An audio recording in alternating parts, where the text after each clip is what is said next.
Oh, welcome everybody. This is the February edition of Dinner with the Devs. It's Complicated edition. We are going to be talking about the game that we just launched on Valentine's Day weekend, or Valentine's Day, to be a little bit more specific. Mission It's Complicated. We have the project director and the engineering director here for the game. I'll let them introduce themselves, but first, some housekeeping. We have a live chat moderator, our boy Mac. So keep everything civil in the live chat, please.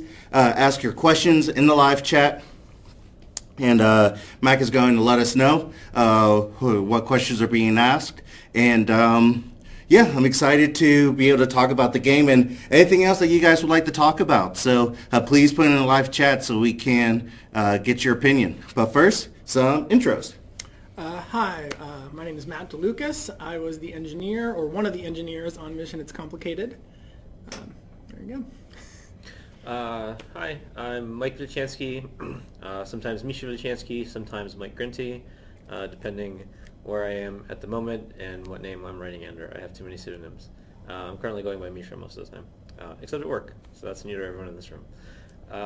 Yeah, I was project director, kind of creative lead, lead writer, lots of different things. Cool. So if you want to talk a little bit more about what Mission It's Complicated is for those who may not have played and fell in love with the game yet. Sure, yeah. Mission It's Complicated is a visual novel where you run a superhero team and your goal is to try to get at least two of them to fall in love, romantically or platonically, in order to save the world because of a threat only you know about. So it's funny, it's heartfelt, yeah, it's all those things. Cool. Anything to add, Maddie? No, that pretty much covers it. Cool. So, we got a question from Impatient, one of our Until You Fall Discord members. So thank you for jumping on the stream, Impatient. We appreciate you. He says that, or they say, that I've never played Mission Is Complicated. I don't really like dating games. Is this like other dating games? I'm not a fan of dating games either, but I've been playing Mission Is Complicated, and it's just a blast for me to play. So if you or you guys, how do you want to tackle that? I can't exactly answer it for you because I don't know what you don't like about dating games exactly. For me, I based it less on dating games, which I actually haven't played a ton of. I based it a lot on, design-wise, on the Persona 5, which I was super into at the time. So you go on missions with your superheroes, comic book shenanigans happen, hopefully there's a little bit of character development in those missions, and then once you've gotten enough of them, you can send them on a date, and then you're kind of helping to guide them to try to get their bond to grow closer together. So if you want to elaborate what you don't like about dating games, I can tell you if it does those things or not. There you go. All right. It's very funny. Not all dating games are funny. That's true, and that's one thing that really sticks out about Mission Is Complicated is the humor and the writing. Now, whenever you and your team started to figure out what exactly this is going to be about, was humor a central component to it? Yeah. I think I always wanted to make it funny. Though there were discussions early on, like what the range of tone was going to be, because comics can go from pretty grimdark to pretty ridiculous. But I think the dates were always supposed to be kind of heartfelt and funny. Though it's not like joke funny. The way I always think about it is if you make a joke and it falls flat, then people are like, they don't like it. But if a character makes a joke and it falls flat, that's sometimes okay because that's the character making that really stupid joke. Well, one thing I did want to add, one thing that is very different from other dating games is you are not dating the characters. You are choosing which characters will try to date each other. And that was inspired by fanfiction. Basically, people love hooking up different characters in movies and books. So I thought it'd be fun if they got to finally canonically hook up anyone they want. Cool. One thing that I wanted to ask was how did you guys come up with the name of the game? Because I knew the internal name of the game, but how did that morph into, Mission is Complicated? Do you want me to tackle this one? Yeah. You're going to be taking a lot of them.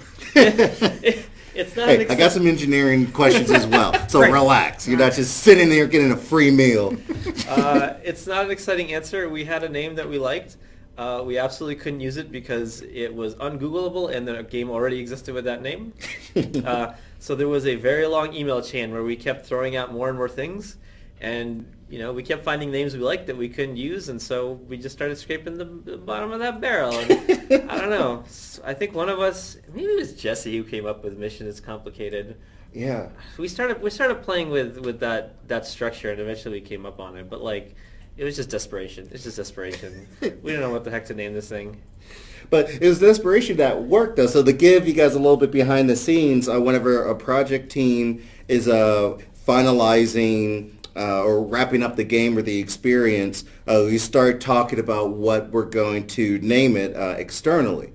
And so the team gets a list of names, and then it passes through the marketing department and then the legal department. Marketing, because we want to make sure that it's a name that's catchy, a name that's unique than other games. Then the legal, to make sure that there are no legal implications with the branding or trademarks of that. And so whenever we were going with Missions is Complicated, we couldn't really find anything that really matched, one, the genre of the game, and two, just the name itself. Whenever we're talking about the the Steam or itch ecosystem, so that kind of works. So I was just wondering of how from the team itself that you guys came up from it. So for just to be one of the random other names is kind of funny.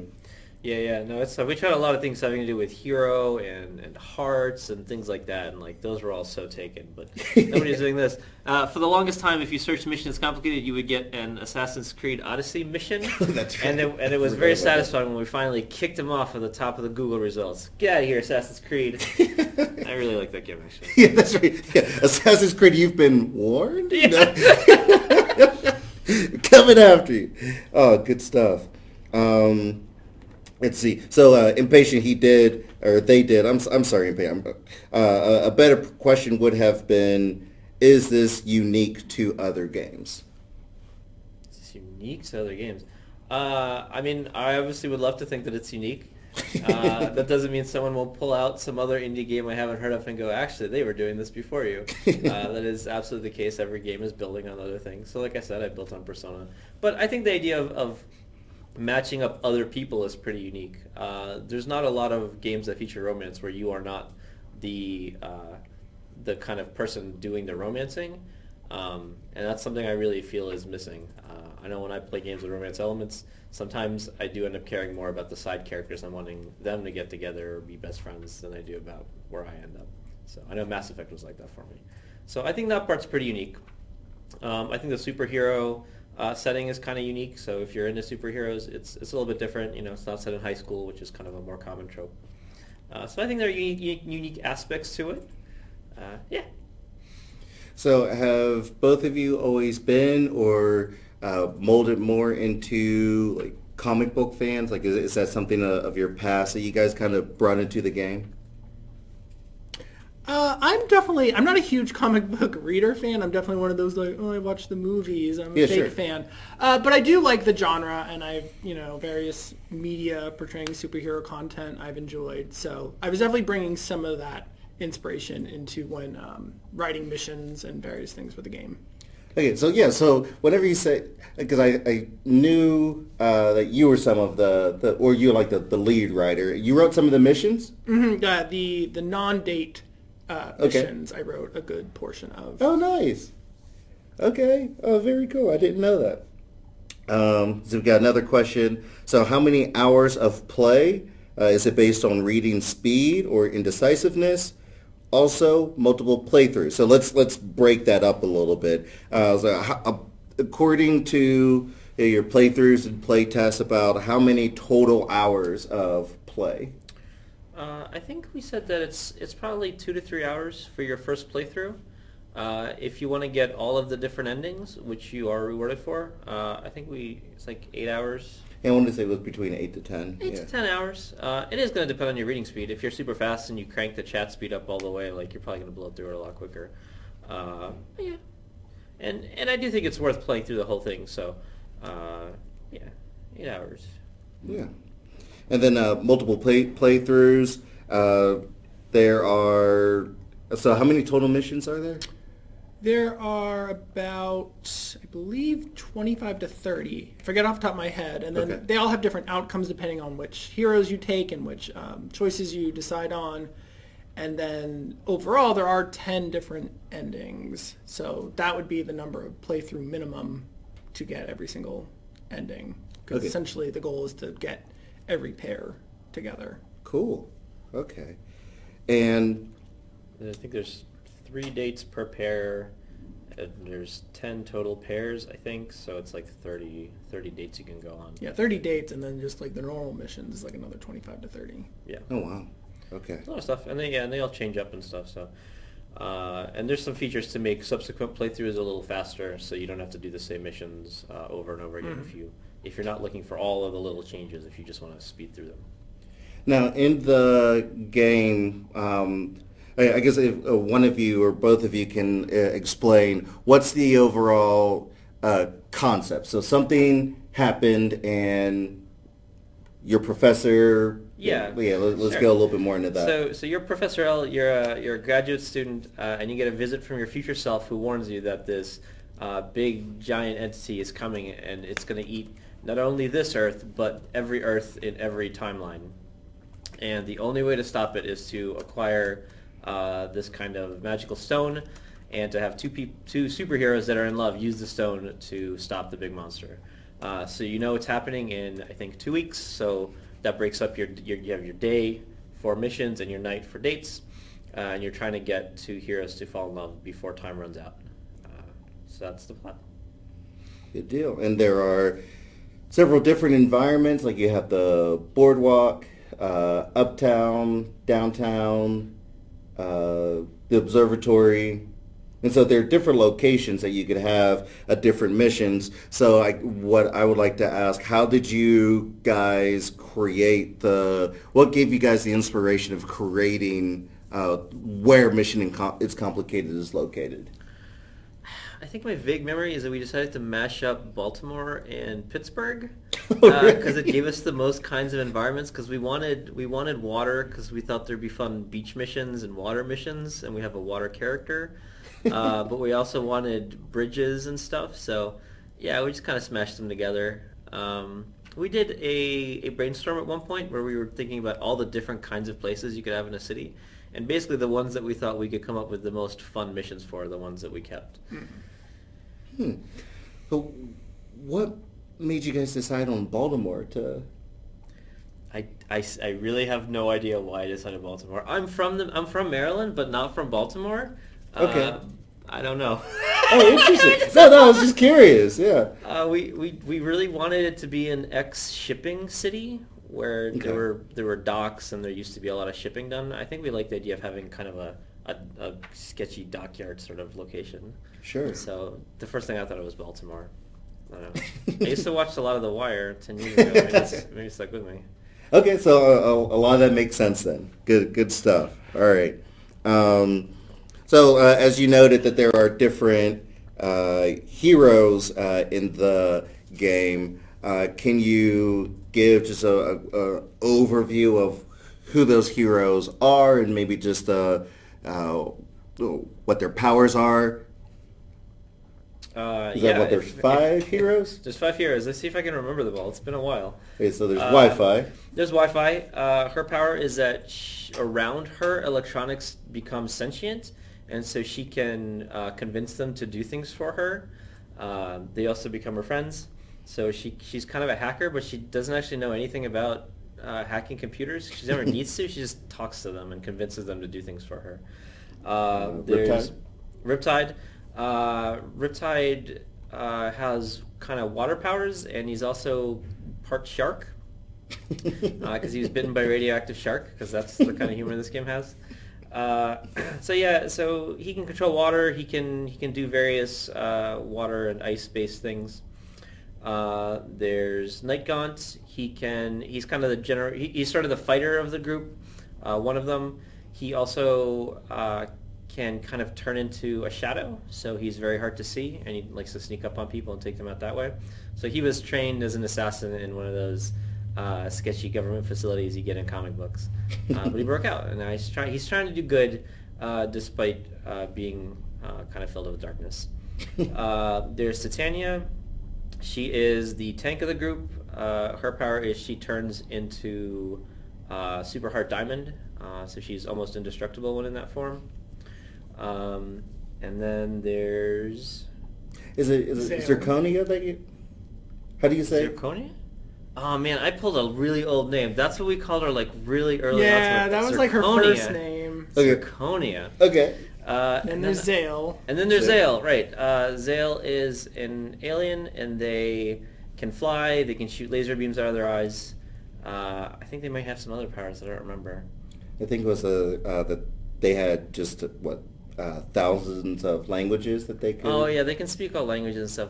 I think we tended to kind of give Zale powers as we wanted to, a little bit. Yeah, it's like he's a lot of stuff. Or they are a lot of stuff. They are a lot of stuff, yeah. Zale uses the pronouns. Yeah. There we go. I only messed up one character's name. Yeah, that's okay. That's totally fine. I just totally... I had a question. Actually... we'll go to this one. This one was really good from Bot Header. We can dive a little bit more into what you did in this game, Matty D. Was the story made first and then the systems created?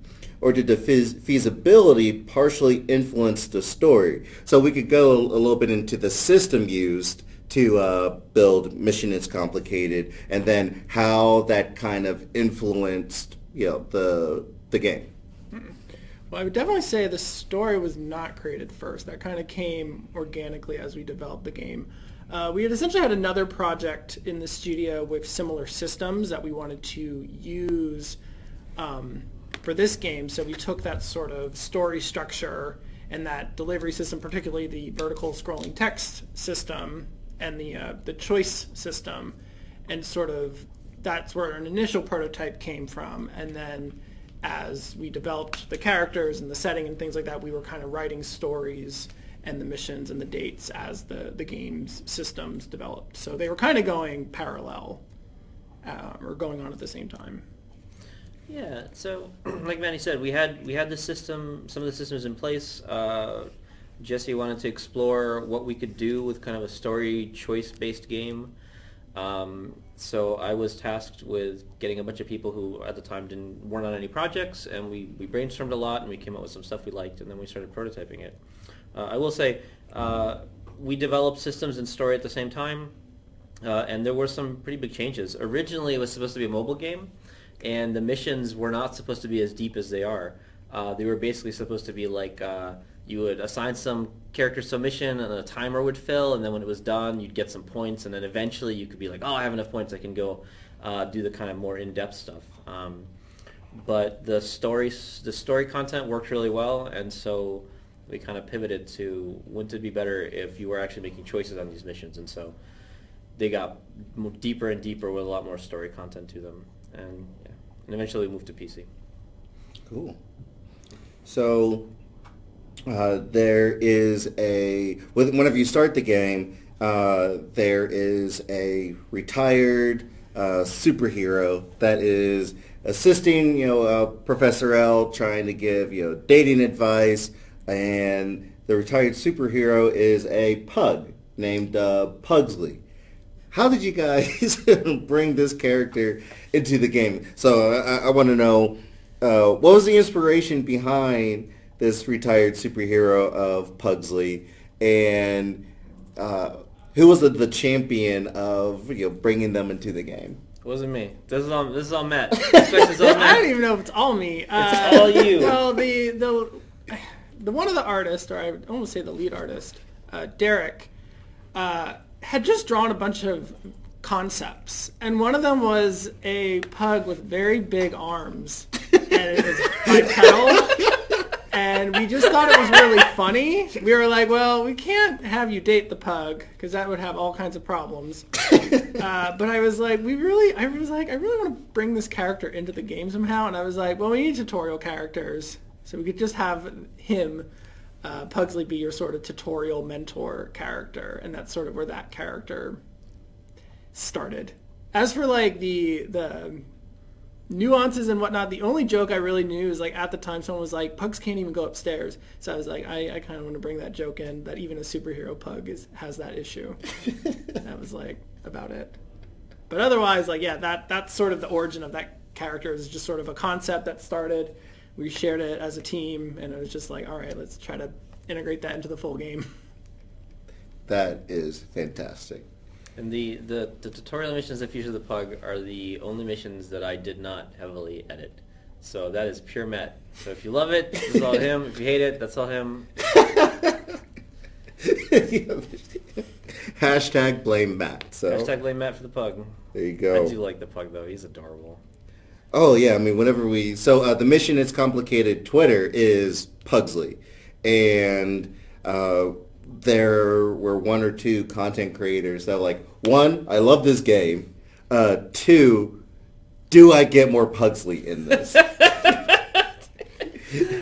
I should have put more Pugsley in. Maybe it was my fault. Maybe it was a failure as a creative director. I didn't recognize the merchandising potential of Pugsley. I'm just saying, if there's a chance for there to be some DLC, maybe some Pugsley missions. I'll plug DLC. I'm ready. I do remember the one. I don't know where we would have put it in the game, but Derek had also drawn Pugsley in costumes inspired by every character. Did he really? No way. I think I saw this. They didn't get anywhere, but it was some sort of like, oh, he's in each character's costume, and that would have been a funny thing to unlock, but then I was like, I don't know where that would have gone. We need to find where that art is. Right. We should find that art, and we should tweet it out at least. Yes, absolutely. You just make work for yourself, Matt. Oh, that's great. Okay. More about the game's inspiration. So you talked about Mass Effect, you talked about Persona. Were there any other games that served as an inspiration for the game as a whole, or even the art aspect too? One of the things that we've been hearing a lot about Mission is Complicated is just how fun and how refreshing the art is of the game. So if we could talk a little bit about that, that'd be cool. Yeah, I can't talk a lot about where the inspiration for the art came because it's all Derek. What's Derek's last name? Someone give us full name. Derek Hetrick. He's on Twitter. He's actually pretty popular because this is just his art style. It's just kind of strange and really awesome. Cool. So he just came in and just started rocking it, and then our other artists kind of followed from that.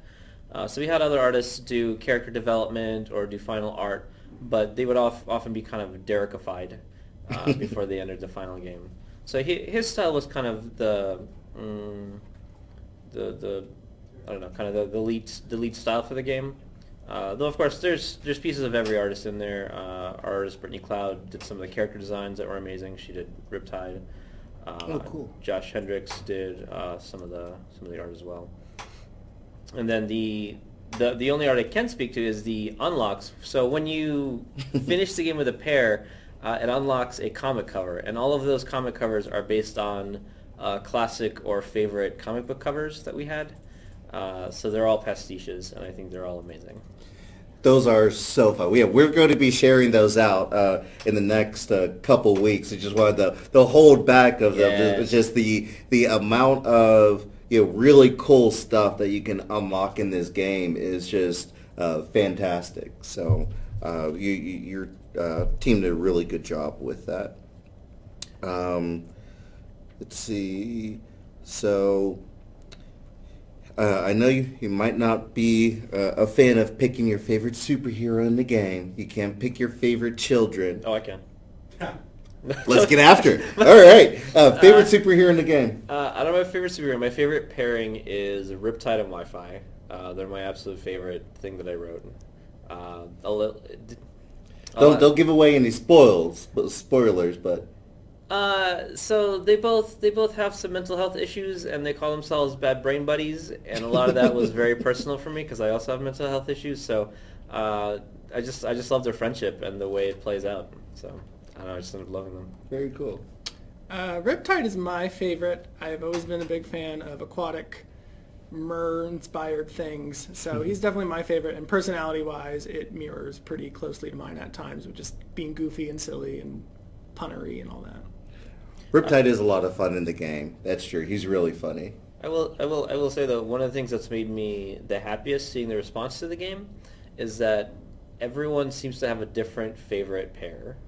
And that's really important to me because I wrote all the different characters and all the different pairings to try to hit different kind of tropes and character styles that different people would like. So to me that says that totally worked. Like some people's least favorite pair is other people's most favorite pair, and I'm like, that's great. That means they're different and they're doing different things for different people, and so I'm super pumped about that. One of the things, so we played the game as a marketing team, and I read Night Gaunt like Batman, and it was an absolute blast. Yeah, no, he's based on Batman and Dick Grayson. Oh, no way. Yeah, absolutely. Okay. Yeah, that's where he's from. I can totally see that. Mm-hmm. Yeah. Yeah, to the point that after playing for like an hour or 5 minutes, my throat felt a little hoarse because of going down. I don't know, like, Will Arnett, if you're watching, I don't know how you do it. So. No, it was pretty good. Playing as Night Gaunt. Because I'm broody. With a dark past. Is it broody? I love it. It was really good. So yeah, definitely explore all of the pairings, the interviews. Let's talk a little bit about this. So whenever you get a little bit further into the game, there are interviews unlocked about the heroes. What was the inspiration behind that? This is a fun one, actually. So the interviews came up because we wanted to give you a little more knowledge about what the heroes can and can't do, and also get you to kind of like them and be interested in them, so that before you decide who to send on missions together and who you might want to pair up, you already have some knowledge coming in. So that was the idea. The first pass, this is some inside baseball, but if you're listening to Dinner with the Devs, I assume you want to know. Originally, we made it required, so you couldn't use a character on a mission until you went through the interview. And it bombed completely. Everyone hated them. They thought they were frustrating. They just wanted to get to the game. It is the game, but that's what people wanted. So, at some point, trying to figure out how to solve this problem, but still solve all the things that they were solving, I came up with the brilliant idea, well, if we couch it as a reward, people will treat it like a reward. And that plays test this really well. I was like, man, I did this and I get so much more words. Yep. Yeah. As a bonus that you weren't forced to do, everybody does them. Everyone loves them. As a requirement you had to do, everybody's really frustrated by them. So that was the cheap solution we came up with. That's pretty cool. Dr. Prospector, thank you for coming to the stream. It's good to see you. They are asking about bonus costumes. There are no bonus costumes. There we go. That's the answer. Done. Next question. Sure. I mean, there's a lot of stuff we would love to be able to do with the game. There's a lot more art we'd love to be able to do. It's really a matter of if the game really succeeds in a way where we can put more effort and more funding into doing some cool stuff like that. New costumes would be a great idea. I would love to do it. I'm sure it's one of the ideas we discussed as something we could do, but it's not currently in the plans. So by success, we mean downloads. So if you played the game, tell your friends to download the game. If you've played the game, tell strangers to download the game. So do all of the above. I also accept Steam reviews. Those are also good. That's right. And if you're a very popular or not that popular streamer, feel free to stream the game. These are all things we like. That's it. And by the way, does it cost to play the game? No. Well, other than you passed. Yeah, that's right. It's free. It's free, and it's completely free. So there's no microtransactions. There's no there's no twisting the design of the game to try to get you to pay money. There's currently actually no way for us to monetize the game. We just want you to play it. Yep. All right. So we can dive a little bit outside of the game, just get a little bit fun. So overall, if you had to pick what your favorite superhero was in general, outside of Mission It's Complicated, who would it be? I think my favorite is probably Ms. Marvel. I like her a lot. I like her story a lot. Second to that is probably Squirrel Girl, because she is super funny. Cool. Yeah. Maddie? Oh, that's a hard one for me. I'm thinking, I guess Beast Boy. I like green, and I think being able to turn into an animal is cool. There you go. They're always a old school Superman fan, so. Nice. Yeah. What's your favorite Superman story? Oh gosh, that's a good one. I turned it back around on you. What's I up? turned it back around on you. I know, you sure did. You sure did. That's not how this works. Yeah, so I liked all the different variations, really. So I liked the comics of whenever Superman was going through his first death, right, through Doomsday.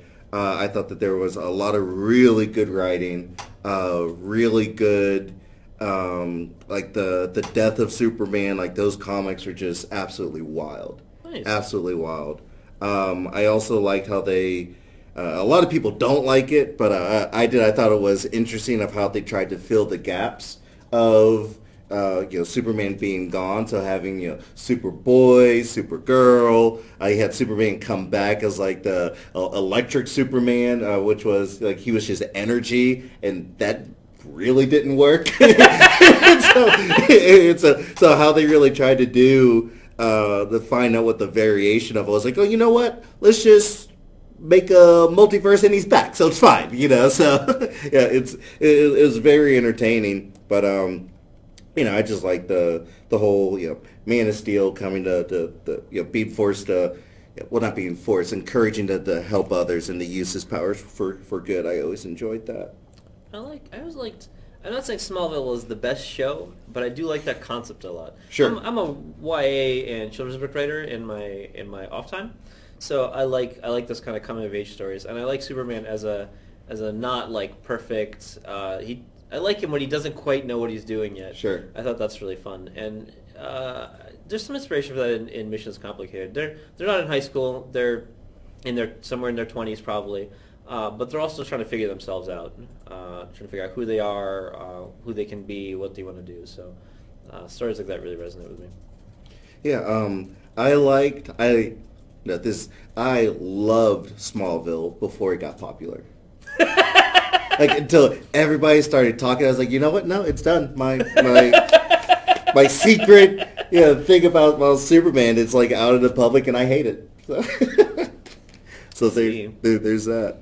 Well, what I really would like, and I think this happened, there's talk in the studio about this, about how if they could just make a good Nightwing, if they could just make one good Nightwing movie, because I love that comic. Whenever it like first came out, I was like 12 years old, and I was like, okay, like Superman is all good, but what's this Nightwing thing about? Because I didn't like Batman, but I thought that the Nightwing story could have been pretty cool.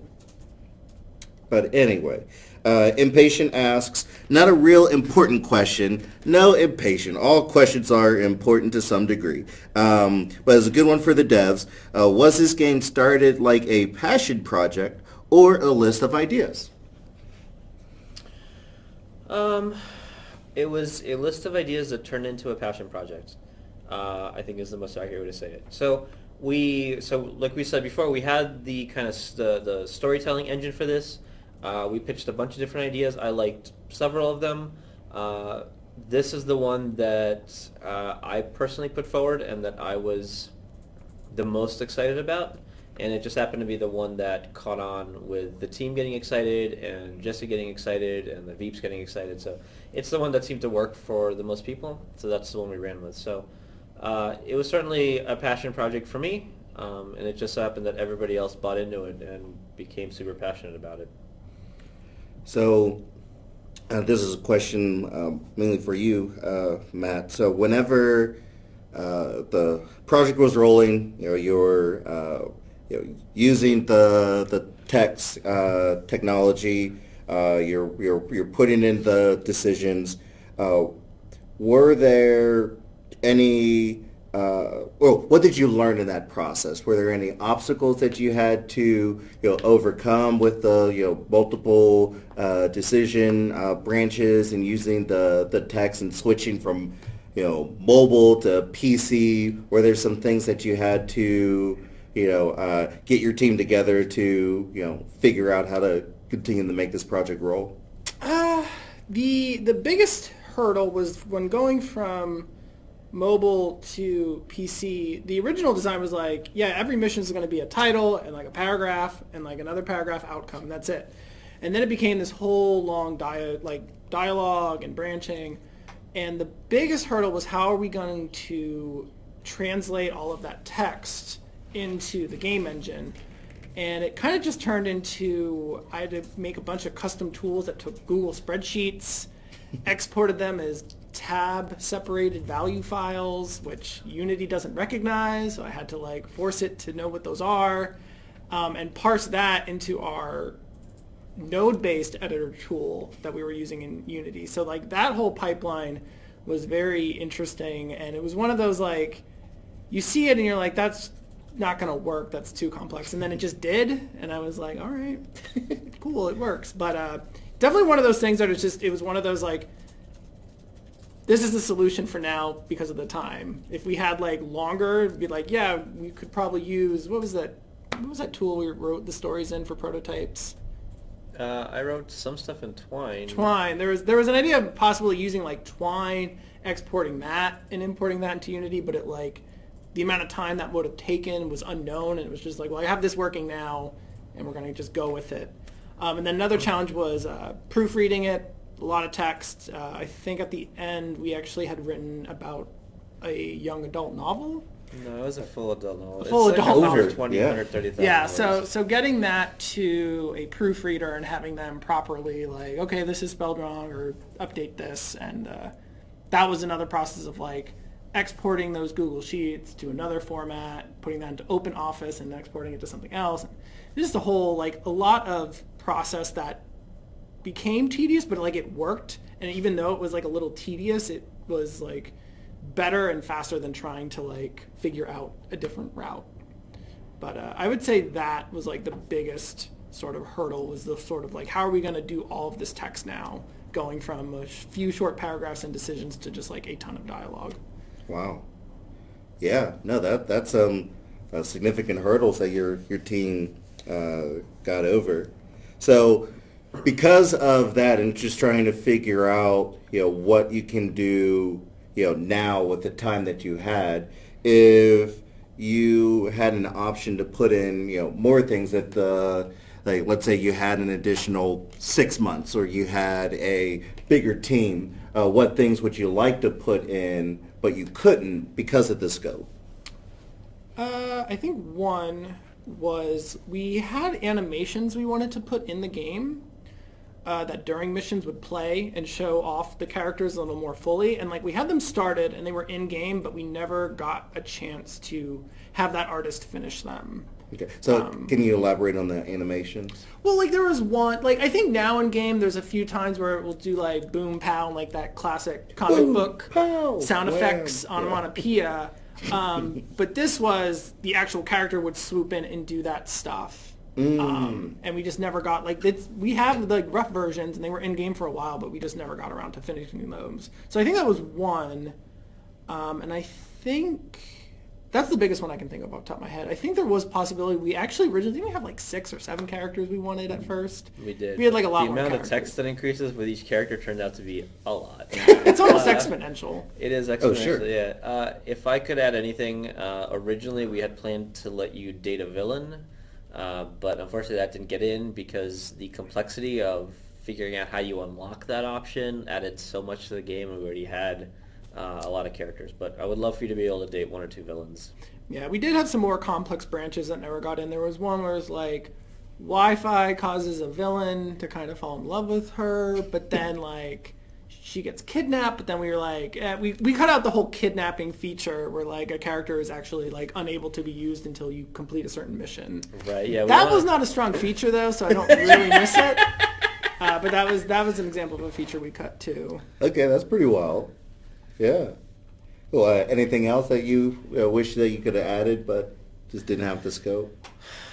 No, I don't know that there's anything I wish I would have added. Like, I think more characters would be great, just for more variety. I think that animations, more art would all be cool. I wish we'd have had the ability to do a custom soundtrack for the thing. That would be amazing. But the thing with a game like this, you spend so much time like bonsaiing it to get it to fit the schedule and the team you have. It's tough to go back later and be like, oh, I want to put all this stuff in. Like, the game ended up where it is because of all those limitations and all those challenges and the unique ways we faced them. So it's hard to say. It's hard to look at something that I'm so proud of and say, well, I wish we could have just done a bunch of stuff differently, because I'm so happy with where it ended up. So I think there's always more stuff that seems fun that you could put in, but whether it would have actually been more fun to add more, that's something you have to try out and play test and see how it feels, because sometimes more ends up being less. I will say from a tech perspective, I would have loved to work on our tool set a little bit, because they were a little bit rough. But that's what happens when you go from a prototype right into production without ever really. This was kind of a strange project. Like it was always sort of in prototype land, and even once it was in development, it was kind of a strange passion skunkworks project. So there was never a point where we could just sit back and say, okay, we're going to work on tools for a month. Like that we didn't have that kind of flexibility, so we used the tools we had. But if we ever do more like this, I'd probably want to try something like Inkle. I've heard good things about that. I think when you're writing, you want your tool to be as unnoticeable as possible. You don't want to be thinking about your tools and windows and dragging stuff. Like you really want to be focused on just the text that you're writing. But that's no tool is perfect. Yeah, good deal. So whenever, because of the scope and just creating custom tools for it, were there, I guess outside of moving from mobile to PC, were there other 1 to 2 decisions that you guys had to make that really defined how the game turned out? 2 decisions that we defined. I think we locked in the number of characters pretty early on. Okay. And we were pretty ruthless in cutting big scope features that added a lot of text and a lot of complex like multi-tier story stuff. Because it just became very clear that there's a lot of text already, and if we're going to get this done, like we're going to have to go where we can.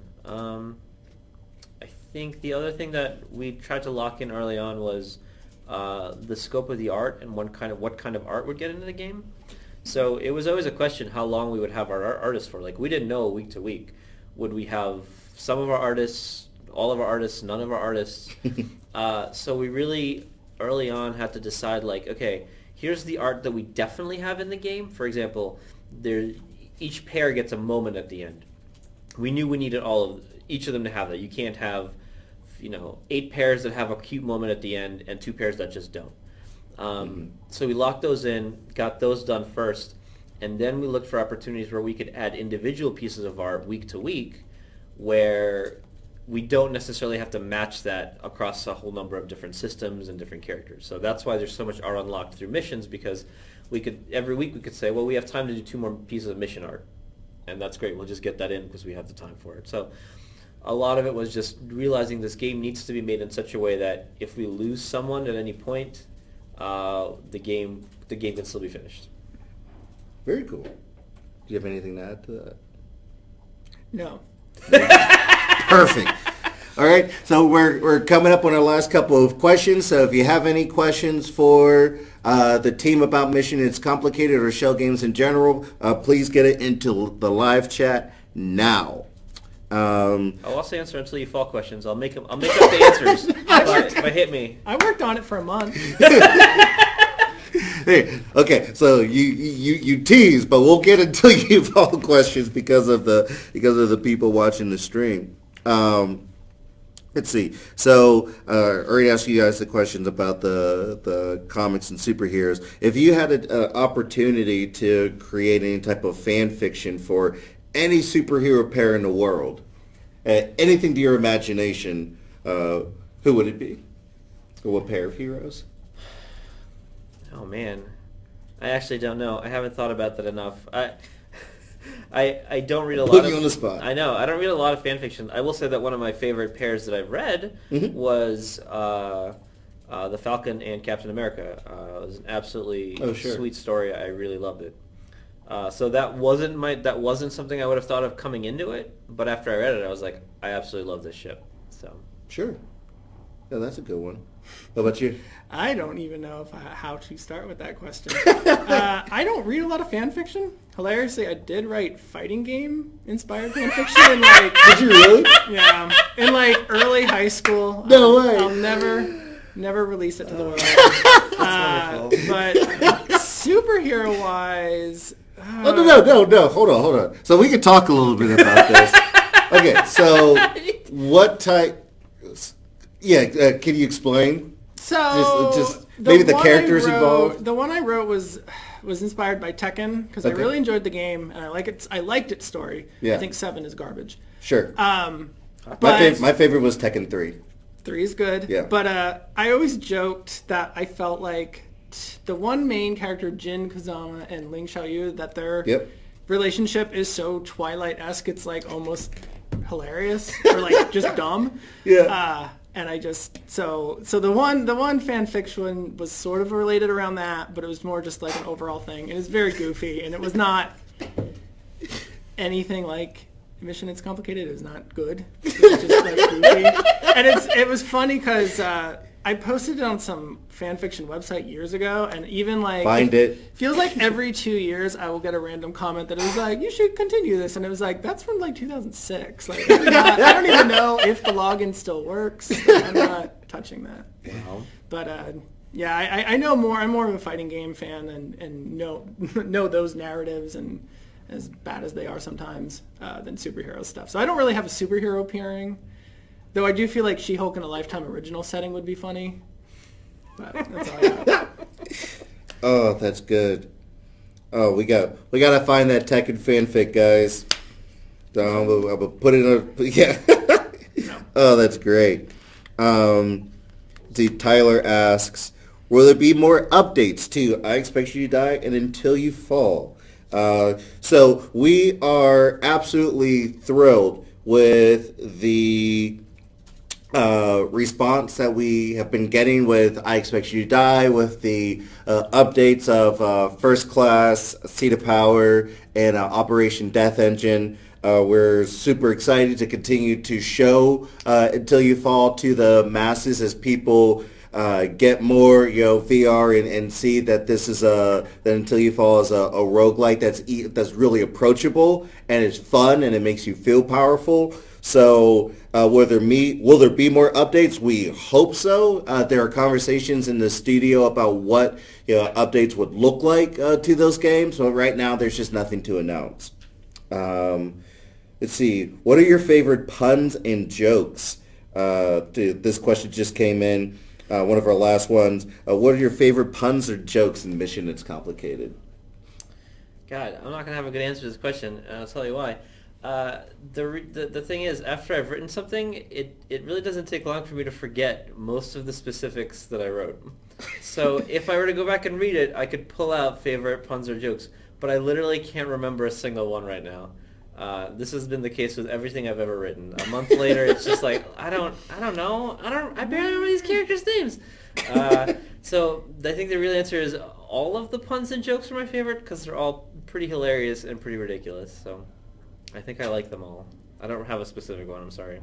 You have any in particular? I liked the Baby Kaiju mission with Riptide because he's talking a lot of cooking and cooking show puns and things that are just really dumb, and obviously just me having watched Chopped the night before and then writing.